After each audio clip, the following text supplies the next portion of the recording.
Hey everyone, welcome back to Stillness and Bloom. So in the last video, we talked about attachment styles and how they form in childhood and how they're, shaped by our earliest relationships. So today we're going to take that a step further, and as promised, we're going to break down the specific behaviors that are tied to your attachment styles and what healing can actually look like in real life on a day-to-day basis. Now, understanding attachment styles is helpful, but I know I would want to know, how does this actually show up in real life? And more importantly, can I change it? So, this video isn't about diagnosing yourself or labeling your relationships. I am a developing therapist, but I'm not your therapist, so do your own research as it comes to your situations. My aim today is to recognize patterns and to see where they come from and to explore what, healing can really look like. So, if you're ready to understand why you love the way you do and how to do it better, then stick with me. Also, if this topic resonates with you, take a moment to like this video, hype it up, or subscribe. It helps the information reach to the people who need it. So if you're ready, let's get started. So before we get into the behaviors, this part actually matters. We must remember that attachment styles are not a personality trait or personality traits. They're not flaws. They're just adaptations. Every attachment pattern was developed in response to the core question, as we discussed, is connection safe? Additionally, your nervous system learned what it needed to do in order to survive relationships earlier on. And those lessons often show up later, especially in your close relationships. So let's not be judgmental and harsh to ourselves.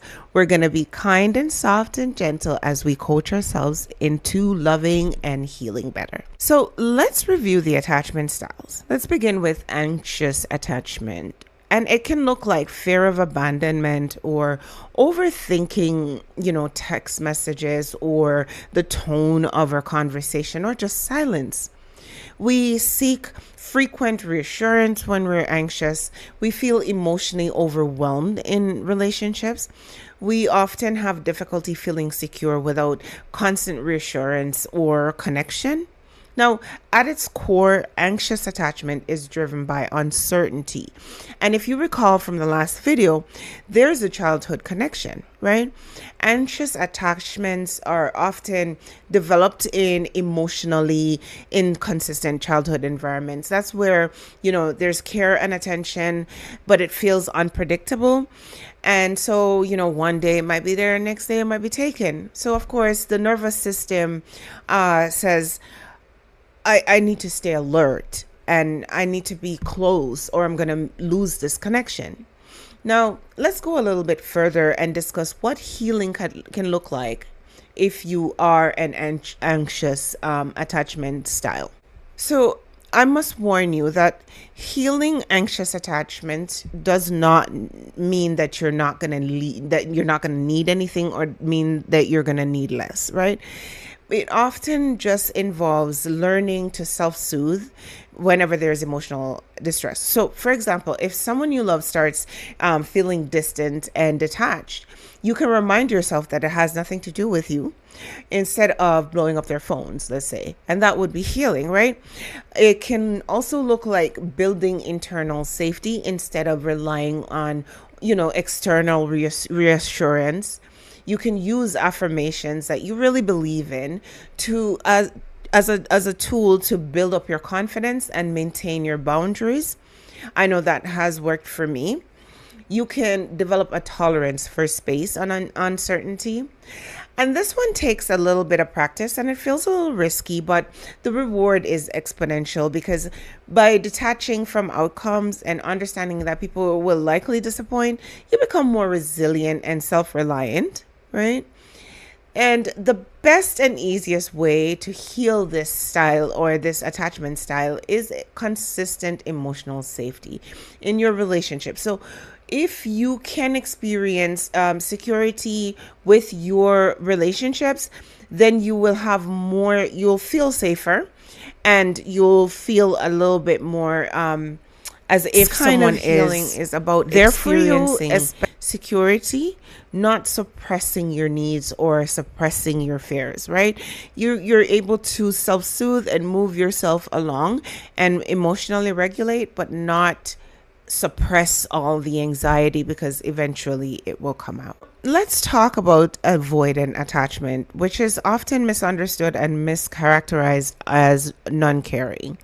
So, avoidant attachment can look like discomfort with emotional closeness, or pulling away during a conflict, or just minimizing your needs or other people's emotions, and having some self reliance, strong self reliance, or being hyper independent. It can also look like feeling overwhelmed by others' expectations. However, remember that avoidance is not a lack of care, it is self protection. And the childhood connection is that it's often developed when caregivers were emotionally unavailable, dismissive, or when they were overwhelmed by their child's need or demands. And that way, the child learns that depending on others isn't safe. And so they decide, you know what, I'll just handle things myself, right? Now, for the avoidant to heal, they need to be able to enjoy space and not force vulnerability, because pushing themselves to be vulnerable can backfire and make them want to retreat further. So ensure that if you're an avoidant, that you have space to feel safe before you share.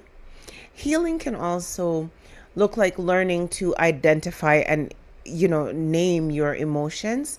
So if you're aware of what you're feeling and able to categorize it, it's essential, because once you start feeling cornered or pushed, then you can remove yourself from the situation to find the freedom to breathe. Now, this might be hard, but you also need to allow support without feeling trapped. Let people know what you're comfortable with and then accept that. And do it in small doses. Try tolerating closeness in small doses as well. And work on understanding that interdependence does not mean that you're going to lose your autonomy. It's just shared space. So, healing for the avoidant is about choice, not about collapsing or giving in to people's demands. Okay, next, let's talk about disorganized attachment. This can often look like push and pull in relationship, wanting closeness but fearing it. It can look like intense emotions that just like flare up and then you shut down. It can look like difficulty trusting others and trusting yourself. You can feel confused by your own reactions at times. And this is often the most painful attachment pattern to live with. Disorganized attachment often forms when caregivers were both a source of comfort and fear, such as in an environment involving abuse or neglect or chaos. And it lets the nervous system learn two very conflicting messages at once. It says, come close, but stay away. Now, healing for the disorganized attachment style requires safety first. And this often includes, nervous system regulation before emotional work. Now, this might get me in trouble, so I will say it with caution. This attachment style needs to be coached into feeling stable. And so trying therapy that is trauma informed, things like CBT, DBT, to soothe and regulate your central nervous system might be your best bet. And avoiding this talk therapy that's intense or needing to rehash the situation, because you don't need to relive it, and it can push you into further chaos. For this attachment style, you want to seek out consistency over intensity in relationships. You want to avoid whirlwind romances that depend on high stress scenarios, and learn to be present during your emotional activation. Don't wander off and start worrying about the future or start planning your future with this new partner or new person. Just relax in the relationship, in the moment, and allow it to take its natural course. Hope for the best, but expect nothing. That's the art of detachment. And as I mentioned earlier, use trauma informed support to prioritize your stabilization because that's essential for you. Healing here is about integration, not about perfection. So, you want to ensure that you're feeling stable within yourself and you can start trusting yourself so that you can start trusting others. Now, let's talk about secure attachment. And before I get into it, there is a note that I want to say about secure attachment, and it isn't something that you either have or don't, right? It's not something that you just have or don't forever. Security can be built, and it can look like comfort with, closeness and interdependence. You can be independent and still be comfortable in that. It looks like communicating your needs with confidence, able to, have conflict without panicking or shutting down. And it doesn't really come from having a perfect childhood. It comes from safe, consistent relationships, even those that were formed later in life. And it is important to remember that attachment can change. These styles were learned, and anything that you learn can be unlearned or reshaped, right? Healing doesn't mean becoming someone else. It means expanding your nervous system's capacity for safety and connection and choice and love. You don't heal your attachment in isolation. Even though if you need isolation, you can take time for solitude so that you can feel stronger and then go back into society. Healing comes through safe relationships and awareness and compassion, often gradually. So you can take your time going back into society, testing the waters, seeing where you need a little more improvement, a little more boosting, a little more bolstering, and then, slowly integrate if that's what you want to do. In closing, the takeaway I want to leave with you is your attachment style. It just tells a story, not about what's wrong with you, but about what you had to survive. And survived you did. It's about understanding attachment isn't about labels. It's about clarity. It's about self-compassion and opening the door to change. So that's the video today. Thanks for being here. And if any part of this resonates with you, take what's useful and leave the rest. And if you'd like to keep learning together, you can subscribe for other series to help you self-regulate and become the best version of yourself.